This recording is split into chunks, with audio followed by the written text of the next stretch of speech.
Hey guys, welcome back. We're doing another unboxing today of the MJX Allrock H8H. Let's show you what's inside. So inside you're getting these black window cover up stickers. Sticker sheet, this is an unlicensed product. Little manual here in a nice soft nylon bag. Remote wise, here we go. Apparently it's an 8 or 9 channel, similar to the remote they're using on the brushed 116 cars, but extra features up on top. Got a bit of weight to it. Here we go. It's got a nice roof rack on top, light bar in the front. It is plastic, in case you're wondering, and it's screwed on hard with 2 screws, so if you do roll over, you may rip that off. On the back, it's got a full-size tyre. It's a 2.2 inch, it's only glued on. It's not a bead lock, so if you want to get new wheels, you will have to buy tyres and wheels. All right, so from underneath, what can we see? We got these big fat links. There's probably an M4 turnbuckle inside, a little grub screw. It's got universals in the front, which is great. Little silver universals, so not dog bones. Portal axles, which you expect. And this, these extra 2 links on the back to aid it in the torque twist. Nice and smooth, it's brushless, so you would expect that. In the front, it's got a little knurl, which is a secondary body holder. You can take that off, and the rest of it's held in by magnets. Apparently it's quite strong, there you go. So there's 2 magnets just hiding there in the front of the battery holder, and there's also magnets up in the front body cage. Interior, simple black plastic. There's no detail on it from the inside, but you can easily probably paint that up if you want. Okay, so it's brushless. It's an FOC system, so it's censored. It's a 39mm diameter, 70mm long motor, 1500 kV, so kind of like an 8-skull combo. So speed control wise, we've just checked the specs by the manual. It's a 2 to 3S, brushless, censored, 4mm connectors on the motor to ESC XC60 plug, pretty common these days. On the front, I forgot to say, there's a shock absorber like linkage going from the knuckle to the servo horn. Servo 35 kilo, waterproof, alloy casing, but plastic top and bottom. Battery trays, got 2 trays, one in the back, which is a lot bigger than one in the front. We'll get some measurements for you. Front one can take 140mm by, this is the tough one, it's got 2 different widths. 140 by 45. If you're using the length, the long battery, if you're using a shorty pack, it's going to be 52 by about 85. That's in millimeters.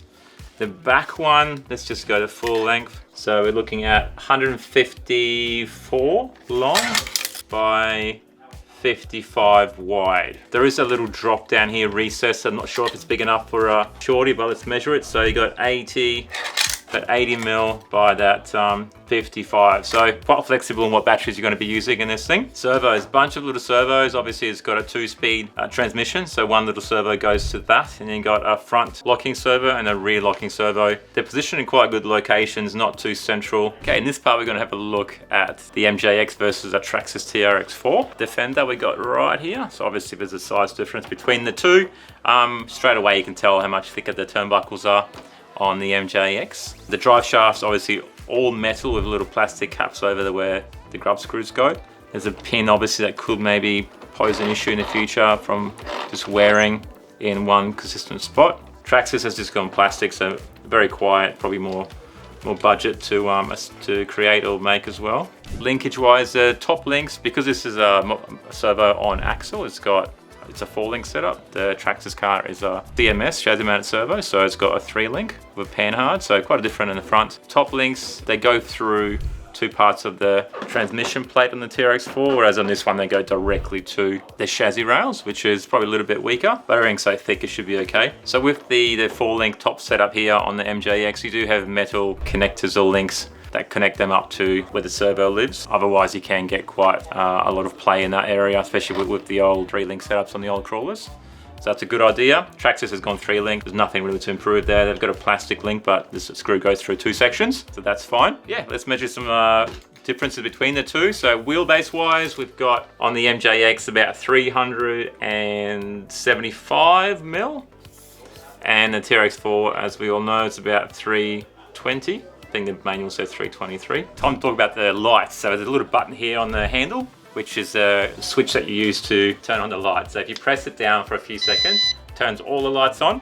You press it and hold it again, will start flashing slowly. Press it again, goes faster. Press it again, it only puts on the headlights. Press it again, puts on headlights and the blinkers or parkers. Press it again, turns off. Now from the rear, this is turned off. Press it and hold it. They all turn on, reds and oranges. Press it again, and you get the hazard lights on. Press it again, fast flashing. Press it again, they're off. While the front ones are on, and press it again, and you get fronts on and rears on. Okay, well that's it for looking over the car and checking what the lights do. Let's go outside and have a play.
Come back from the park, we gave it a good go. We were driving on a 2-cell battery.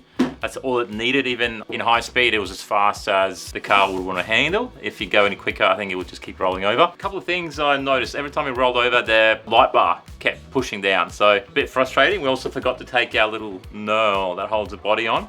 So even though some people say the magnets are strong enough to hold the body on, every time we went over a bump, the body shell did lift off. You might see it in the video of the car driving around, so don't forget your little screw. Driving wise, it drove really well. Throttle control was very good. Steering was great. Traction was good over the surface that we were driving. I'm suspecting that if you're driving in a comp, obviously, it's probably not the best tire combo that you can get. Lights work nicely. The 2-speed is very easy to access, which I love. It's just a little switch in the middle here. The diff lockings are super easy to access too. You got quite clear red and green color labels here, red being locked, green unlocked. So you know what you're doing, whereas with some cars like the TRX4, you've got this silver lever on top, not marked at all. So marking's fantastic, remote's comfortable. That's your light switch, it's right there. So I give the radio, yeah, 8 out of 10. Car was great, we had no issues, nothing fell off, nothing broke. Yeah, rolled over a few times. Climbed up quite steep inclines, so very impressed. Steering servo, even though it's probably a cheapie there, said 35 kilo, it did great. So overall, very impressed for a car of this price in Australia, the 749. So in terms of value, I think nothing comes close to it. Only thing is it's a new model, it's a new car, there's very few upgrade parts. If you're patient or if you're happy with the car, the way it drives it's out of the box, I think it's way better value than anything else. Their magnet mounts definitely work. I love the rear aluminum posts that support the roof rack. A lot of cars that have tall bodies in the back have flimsy body posts or whatnot. The hinge works, the lights work. Shockies, yeah, surprisingly for shocks that look like they come off a 110 or 1.8 buggy, they work really well. We just used a basic 2-cell battery.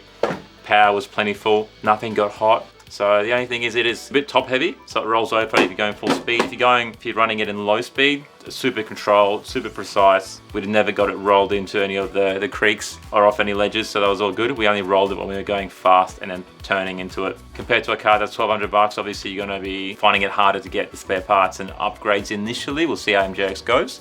But if they keep up what they're doing, I think the parts will be available and it should be a good rig for a longer time. But for right now, for December 2024, just drive it with care, have fun with it, and then keep watching out for the upgrades. Awesome, thanks for watching this final video for 2024. Hope you enjoyed all the videos that we put out this year, and give us some feedback and we'll do some new ones next year.